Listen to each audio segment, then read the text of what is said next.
Beyond the newsroom, where untold story is revealed.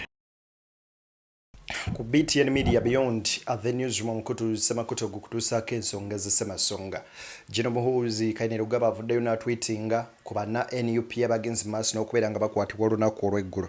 Si birungi yadde akamu n'akeddagala ebiri ate ku saidi eno ku kibiina kya National Unity Platform. Abaana abakwatiddwa bali mu mbeera mbi nonno byewuunyisa. Mukugambye byonna mbikuleetedde ogende maaso n'okubanga munywanyi obitegeerera ddala bulungi. Ebuvanjuba nebugwanjuba ewaka wasigalawo ewasinga. Beyond the newsroom gwe mukutu ogukuleetera ekyo ekisinga katiranga naffe ng'oyita ku noti 774 ne noti 744 na bino bikulu tetulanga bafere tetulanga basawo ba kinnansi n'abagwa mu koowa eryo. Mwebale kutuwagira. Thank you. Ate nno munnaye musajja mukulu akulira ekibiina kya Alliance amanyikiddwa nga General Mugisha Muntu avuddeyo n'atabukira ab'ebyokwerinda. Bino bya mpuna njagala ogende maaso n'obbanga byonna obiwuliriza. Bannakenya bakwatibwa kyalwaddaki baddiziddwayo ewaabwe e Kenya wabula ebigambo tebibadde biwoomu yadde akamu n'akeddagala. Bano nno batubuulidde nti baatulugunyizibwa era ne bategeeza nti ebingi ku byo bakwotwongera okubanga babitugamba. Nze Deni abatuusaako ensonga tuli ku Beyond the newsroom omukutu Semakutu. Awo wuno we nkusabira n'obuwombeefu obw'ekika ekyawaggulu vidiyo eno gimpeere like asobole okudduka hituuke ekubulise kinoomu agere maaso n'okuba nga agifuna. Mu ngeri y'emu njagala okuba nga nkusaba muganda wange twegatteko ng'osubscribinga. Nkona mu kigambo subscribe then bw'omala okoone mu kadde kajje personalize okateeke all tufune notification ku mbuuzi zonna ze tukuteerayo ku Beyond the newsroom. Awo wennyini nzikiriza nsooke mmala okuba nga ate nkuwa ku bigambo by'abaana bano bannakenya obiwulirize. Were you tortured? Yes, we were tortured, but we're going to give you details. Shame on you, Museveni. Shame on you! Shame on you! Shame on you! Shame on you! Shame on you! We are coming for you! That's just a few months. For 14 days. Was it a fast or were you? I was doing a fast, but at the same time, the kind of food you're being given is not really food. We're being dehumanized, if I say so. What did they accuse you for? Can we allow Them to breathe a little bit. So no question. Abasajja bano babiri abakwatibwa wadde eno Kyagulanyi wali agenda maaso n'okubeera nga campaigning mu bitundu by'ebusoga eyo bawambibwa ne batwalibwa mu bifo ebitategeerekeka. Era nno bano nno bayise mu kusoomoozebwa okw'ekika ekyenjawulo ennyo nnyini ddala nga bagamba bagenda maaso n'okutulugunyizibwa ab'ebyokwerinda kw'oteeka okubawa mmere etategeerekeka. Bano nno kino bagambye ebingi ku ebyo bakugenda maaso n'okwongera okulaba ng'ate babitunnyonnyola tusobole okuba nga byonna tubifuna. Tuli ku Beyond the newsroom omukutu Semakutu BTN Media. Nze Deni agenda maaso n'okuba ng'ate ensonga zonna nzikuwa ng'ate bwe bigenda maaso n'okuba nga bitambula. Awo wennyini njagala nkwongere nkuwa ebigambo bino bya musajja mukulu amanyikiddwa nga General Kahinda Otafire biki byayogedde njagala mbikuwe wano ogende maaso n'okubeera ng'ate obimanya. Wuliriza ebigambo bya Kahinda Otafire tulyoke tweyongereyo. Omwenyi tulina abantu abatambuza emitwe ne balowooza ebiki ebigere ate osinza kuyomba nabo kubanga bw'otandika okuyomba n'omusiru nawe ofuuka ki musiru. Abantu bayinza kumanya ani ategeera mumwe omulalu n'obuyomba n'omulalu balowooza nawe okoze eki olina akazooli kyova olaba nze nasirika. Ebigambo ebyo yabyogera weesinzirira n'otegeeza ab'ebyokwerinda okulekeraawo okugenda maaso n'okuba nga basiba bannayuganda nga babalanga obwemage. Byali bigambo bya musajja mukulu ono Kahinda Otafire. Lwaki nkuleetedde ebigambo ebyo? Birabika nga byeyoleka lwatu ne ku nsonga nga zino. Kyagulanyi yavuddewo bubi nnyo ne musajja mukulu amanyikiddwa nga Mukiibi. Lwaki? Weetegereze. They've done whatever harm to me. And I don't know why they are doing this to Ugandans. Kana bona abanya-Uganda kabanya-Uganda konkani batubona abonesa batutera baenda kutwita konka kintu kyona nikimweteka kuhangura olutalo.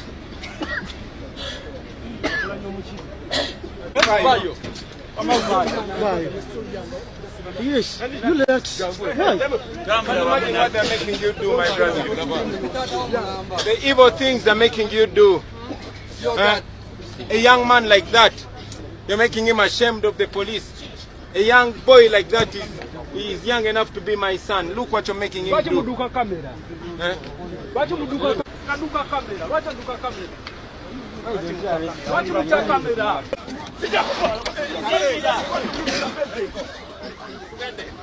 We go. Sorry, we go. That's the view. They have blocked. They have blocked the way. They have blocked the way.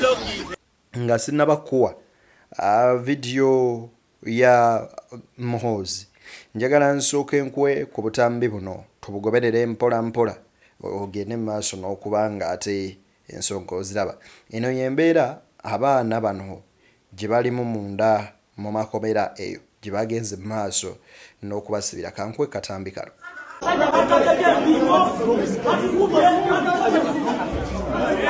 Abasibe abali mu kkomera babasuzizza ku mpingu.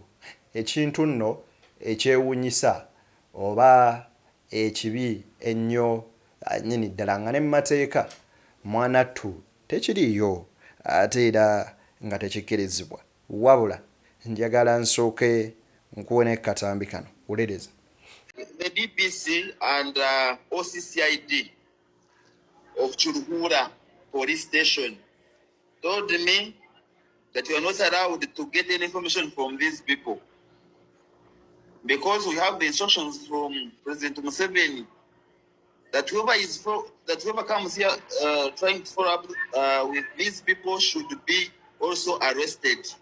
That's what he told me, that we have orders from the State House from Mr. Museveni that we should even arrest whoever will come here trying to follow up these people. That's what he told me. They actually told me to remove my shoes, that they can also arrest myself, but I'm an advocate. I went and picked my, actually being followed by a police officer, I went to my car and picked my ID for Uganda Law Society. I said I'm an advocate who's allowed to represent these people. I have the instructions to represent these people from National Unity Platform. They're like, you are not allowed. What are you trying to investigate? They confiscated my phone, tried to check everything, see whether I have taken photos. Doing that actually, I don't know how the police has tried actually to, the way how they are behaving, I don't know how I can even describe them. But then, I promised this, but I told them, you be patient, you wait, I will try by all means make sure the next two. Musajja mukulu ono Kanso tumukunde bannamateeka wa National Unity Platform nga kunnyonnyola ebyo bye yayitamu okugenda maaso n'okubanga asisinkana bannakibiina kya National Unity Platform. Ono nno agamba nti bino byonna bye bagenda maaso n'okubanga bamukolako effujjo n'okulaba nga bagenda maaso okumuggyako essimu ye bagikebera bakozi batya bamugambye ejjamu engatto nga baagala okubeera nga bamukwata nga ne mu bannamateeka baabwe tebabakkiriza genda maaso n'okubeera nga babaakisesinga. Eyo nno y'embeera Bannayuganda gy'alimu gy'agenda maaso n'okubeera nga atambulira mu kadde akafaananako bwe kati. Njagala kuwa bigambo bya Muhoozi avuddeyo n'awandiika bw'ati ku mukutu gwa X. We must warn any candidate, presidential or otherwise, who continuously flouts the Electoral Commission's guidelines and tries to provoke security forces that we shall not stand for it. This indiscipline must stop.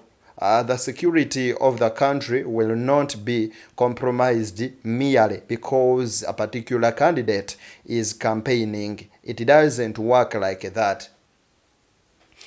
Musajja mukulu ono agamba nti agenda maaso n'okubeera nga alabula abo abeesimbyewo n'oba oli ku kifo kya bukulembeze bw'eggwanga oba ekifo kyonna nti abagenda mu maaso n'okubeera nga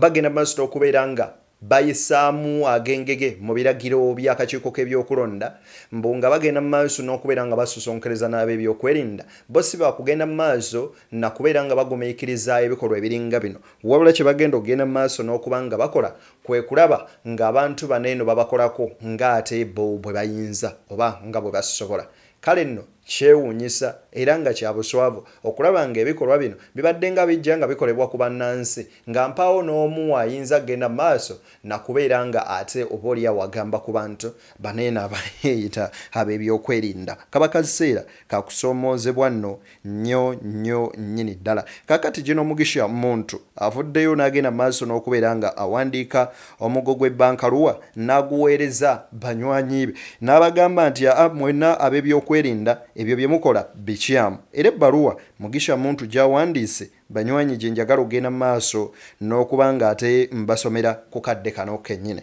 agambye bw'ati ng'ennaku z'omwezi 8 Silweri waleero statement on the attack on NUP candidate and supporters n'agamba nti we have observed with concern the violent attacks and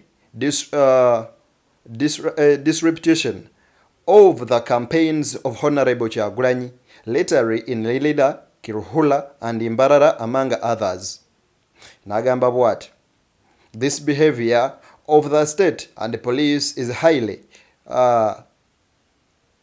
detrimental to the right of the candidate and citizens to participate actively in electoral process. Nagamba, we are concerned about the harm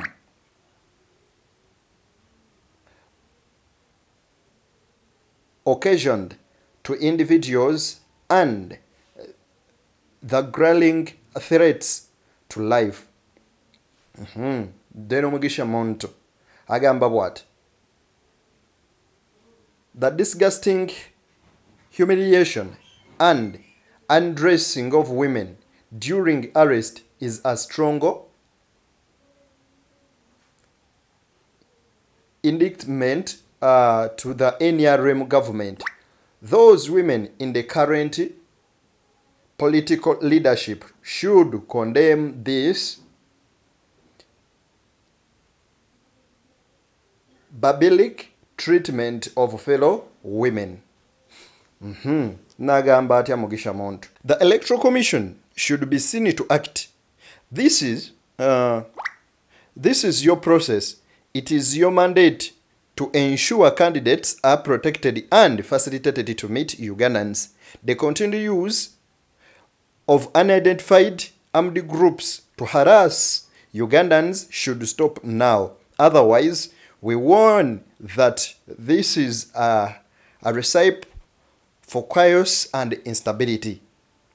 The continued use, we stand with the NUP to demand a safe, free, fair campaign and electoral process.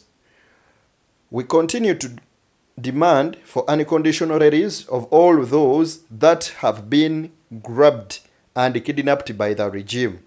Issued by Alice Alaso Asianat Alliance for National Transformation and okuva mu kibiina kya Mugisha Muntu. Mugisha Muntu agamba ati anti ku lunaku ng'ennaku z'omwezi 8 omwezi guno ogw'E11 issuing statement ku baana ba NUP ku bikolwa ebigenda maaso n'okubeera nga bikolebwa oba obulumbaganyo bugenda maaso n'okuba nga bukolebwa ku National Unity Platform.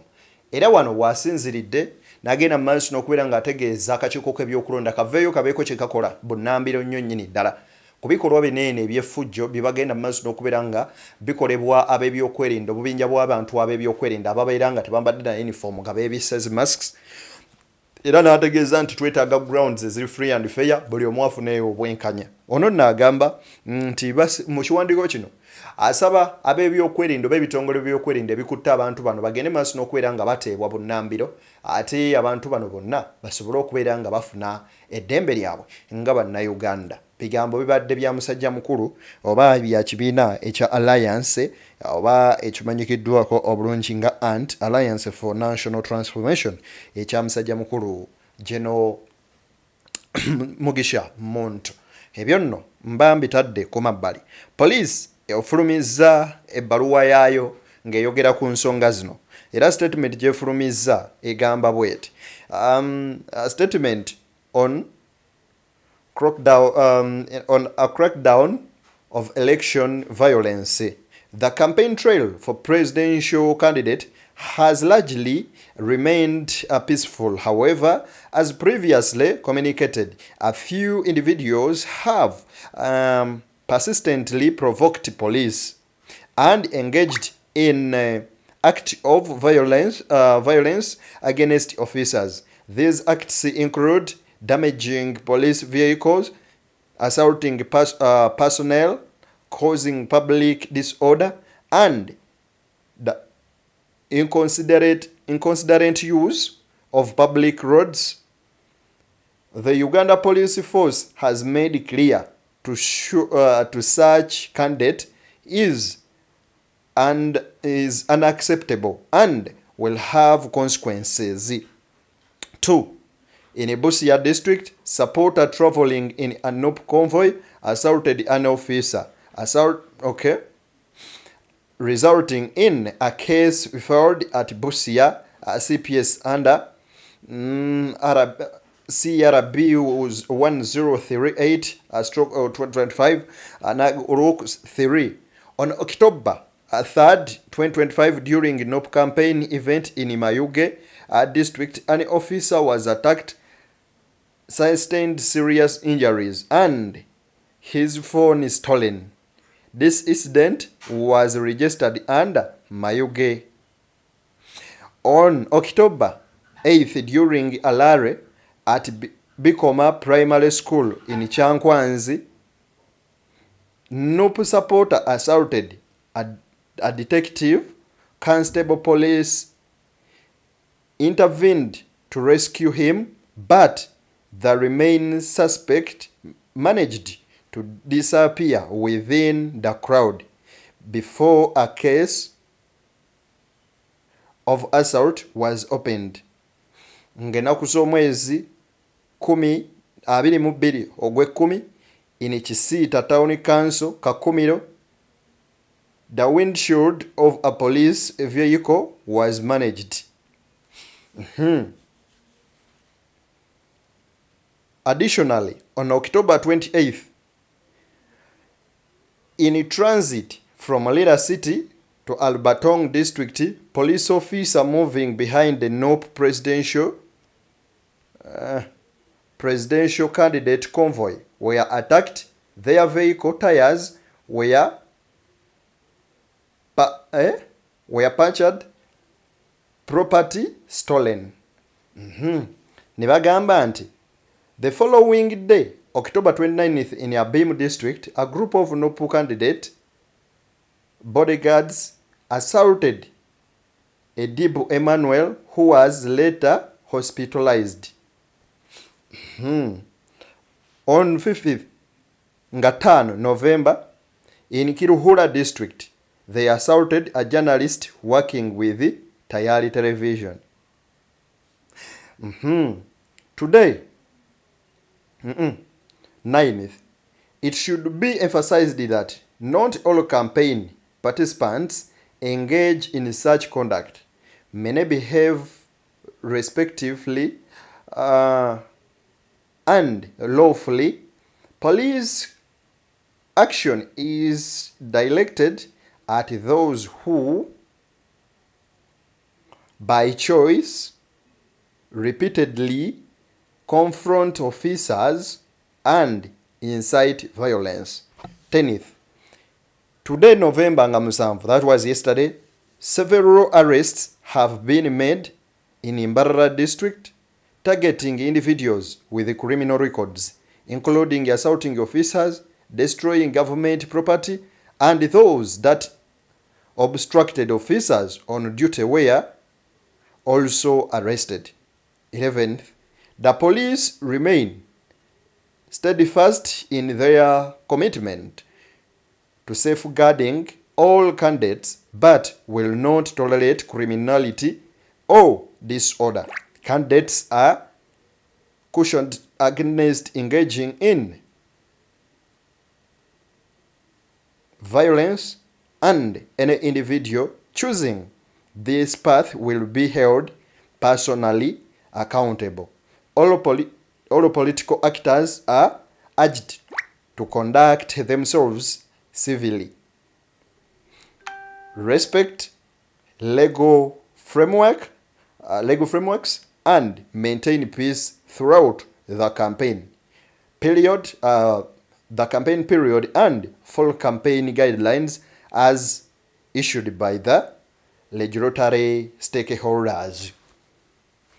Baganda bange, eyo nno ye statement ya police gye bagenze maaso n'okufulumya, era nga bagamba nti bano bazza emisango wakati w'ennaku ezo, nga bagamba nti ebusiya bagenda abawagizi ba Kyagulanyi bagenda maaso n'okubeera nga basalutinga ab'ebyokwerinda, era ng'ennaku z'omwezi 3 abaana ba Nuupu emayuge bagenda maaso n'okuba nga babaako ofiisa gwe baalumba ne bakuba, ng'ennaku z'omwezi 8 nti waliwo era aba Nuupu abagenda maaso wali ebikoma okukuba omusirikale ne bamubbako n'essimu. Ndowooza owulira obuvuyo bw'abasajja bano. Ng'ennaku z'omwezi 12 ekisiita Town Council bano bagenda maaso n'okulumba emmotoka ya poliisi era ne bagikolako oboolyawo effujjo n'okugyonoona. Additionally, ng'ennaku z'omwezi 28 bano nno munnange bagenda maaso mu bitundu bye Erira nga bwe batyo beerekera ebitundu bya Albertong okubeerako ofiisa oba omusirikale wa poliisi mbu gwe baakuba ne bagenda maaso n'okubeera nga bamutuusa ne ku kitanda. Nga bagamba ng'ennaku z'omwezi 29 mu bitundu bya Abim akabinja ka Nuupu akaba bodyguard abakuuma Kyagulanyi baalumba emmotoka ya poliisi ne bagenda maaso n'okubeera nga bagikolako effujjo n'okubeera nga babba ebintu ebyalimu kwe kuli ofumita emipiira, era ne bagamba ng'ennaku z'omwezi 7 mu bitundu ne baddamu ne bakutegeeza ng'ennaku z'omwezi 5 nti abaana ba NUP baakuba munnamawulire owa Tayali TV ne yattayebwa bwe yali mu bitundu ebimanyikiddwa ng'ebya Kiruhura. Ne bagamba ng'ennaku z'omwezi 7 baakutte abawerera ddala ku baana ba NUP, naye nga bano bagenda kubeera nga bawoza emisango ekigenda mu maaso n'okuba nga gibavunaanibwa. Kale kino ekyamazima amatuufu ebikolwa nga bino tuba tubiraba biba nno bya buswavu nnyo nnyini ddala eri abo abakola ebikolobero nga bino bo ne balowooza nti oboolyawo baamalayo dda oba we batuuse munnange be bali ku lyengedde. They've done whatever harm to me, and I don't know why they are doing this to Ugandans. Kana bona abanyayuganda kabanyayuganda konkani batubona abonesa batutera baenda kutwita konka kintu kyona nikimwe tutekwa kuhangura olutalo.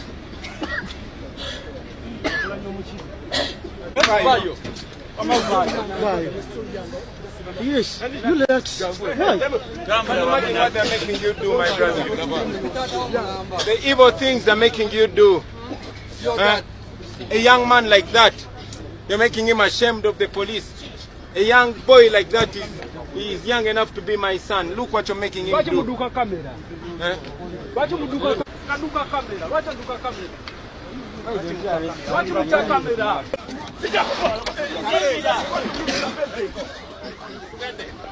go. That's you. They have blocked. They have blocked the way. They have blocked the way. Eyo yembeera abaana bano gye bayiseemu, njagala tukutegeeza nti ne wano wenjogerera bakyali ku mpingu mu makomera mwe bali. I would want to see the RPC after I have seen them also hear the narration you've had. Many of them are saying they were beaten, they've not accessed medication and so on. So that when I go and see the RPC, I tell him, look, the picture I'm seeing here, people in police cells, they are handcuffed. They have wounds they've not been attended to. RPC, do something about it. So it would be good after we have talked to them. Ekyamazima amatuufu bino byonna mugenda kubeera nga mubikola mukole ebikolobero byonna bye mwagala ku bannayuganda ne lugenda ku kyalo mu mujja sasulira ebikolobero byammwe bye mugenda maaso n'okola era tubaagaliza emirimu emirungi gye mugenda maaso n'okutuusa ku bannayuganda egyo bakolako ebikolobero. Baana ba taata munzikirize mbateere wano ate tusinkane nga guludde nakkiriza.